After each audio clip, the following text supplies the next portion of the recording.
የእርሶ የቅርብ ዘመድ የሆነና መስማትም ሆነ ማየት የማይችል ወጣት የሕክምና ዶክተር መሆን ነው የሚፈልገው ቢሎ የእርሶ ምላሽ ምንድነው የሚሆነው?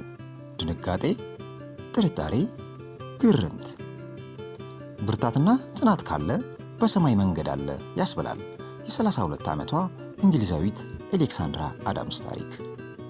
አሌክሳንድራ ስትወለድ ጀምሮ መስማትም ሆነ ማየት አትችልም። ከዚያ በተጨማሪ ከፍተኛ ክትትል የሚፈልግ በሽታ ስላለባት ብዙ ጊዜዋን የምታሳልፈው በሆስፒታል አልጋ ላይ ነው። በዓለም አቀፉ የኮቪድ ወረርሽኝ ወቅት 17 ወራት ሙሉ ያሳለፈችው ሆስፒታል ውስጥ ነበር። በዚያን ጊዜ ታዲያ የሕክምና ትምህርቷን ለ2 ዓመት ተኩል ለማቋረጥ ተገዳ ነበር።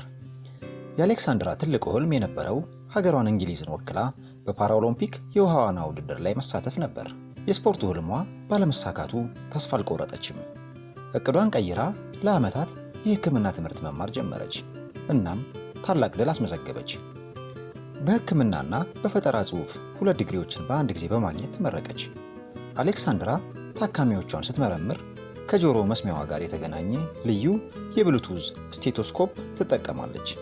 ይህንን ድንቅ የምርመራ አሰራሯን ቲክቶክ ላይ አጋርታ በሚሊዮኖች የሚቆጠሩ ሰዎችን ትኩረት መሳብ ችሏል።